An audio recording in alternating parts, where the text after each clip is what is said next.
आपण ऐकणार आहोत कार्तिक महिन्याची चौथी आणि अत्यंत मंगल कथा, देव उठणी एकादशी कथा। 4 महिन्यांच्या योग निद्रेनंतर भगवान श्री विष्णू कार्तिक शुद्ध एकादशीला जागृत होतात। या दिवसाला प्रबोधन एकादशी किंवा देव उठणी एकादशी म्हणतात। असं मानलं जातं की आषाढ शुद्ध एकादशीच्या दिवशी भगवान विष्णू योग निद्रेत जातात आणि कार्तिक महिन्यातील या दिवशी त्यांचा जागरण सोहळा साजरा केला जातो।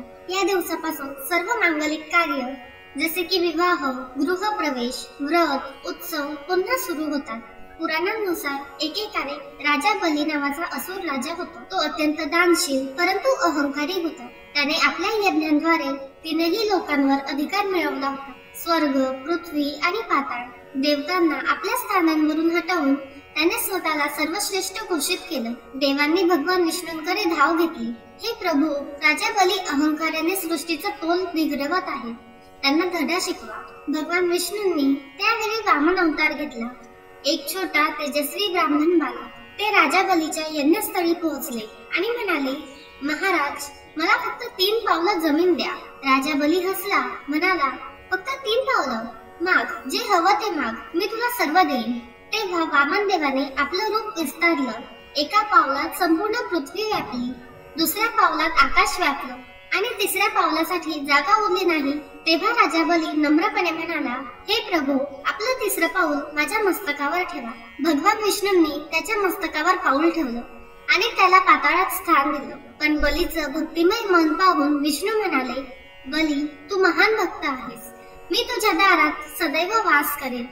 तेव्हापासून भगवान विष्णू बलीच्या पाताळ लोकात 4 महिन्यांसाठी योग निद्रेत राहू लागले आणि जेव्हा ते कार्तिक महिन्यात पुन्हा जागतात तेव्हा देव उठणी एकादशी साजरी केली जाते। या दिवशी भक्त घर सजवतात, दीप प्रज्वलित करतात, तुळशीच्या समोर दिवा लावतात आणि भगवान विष्णू आणि लक्ष्मी देवीचं पूजन करतात। रात्रभर दीपदान आणि हरिनाम कीर्तन चालतं।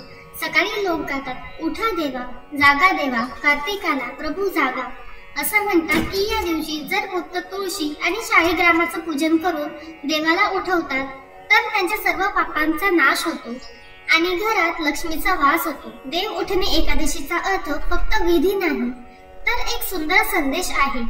आपल्याला आपल्या मनातील सुप्त भक्तीला जागा करायचा आहे। जसं भगवान विष्णू निद्रेतून जागतात तसं आपणही आपल्या आत्म्यातील प्रेम, करुणा आणि श्रद्धा जागवायची आहे। जो मनापासून या दिवशी व्रत पाळतो तो जन्मजन्मांतरातील पापांपासून मुक्त होतो। तर मित्रांनो, या देव उठणी एकादशीच्या पवित्र दिवशी तुमच्या घरात तुळशी पूजन करा, दीपदान करा आणि भगवान विष्णूंचं नामस्मरण करा, कारण या दिवशी देव जागतात आणि त्यांच्या सोबत आपल्या आयुष्यातही नवीन ऊर्जा, नवप्रकाश आणि नवमंगल येते। जय श्री हरी, जय कार्तिक महिना। तर ही होती कार्तिक महिन्याची चौथी कथा। ही कथा आपल्याला आवडली असल्यास कथेला लाईक आणि शेअर करा आणि चॅनलला सबस्क्राईब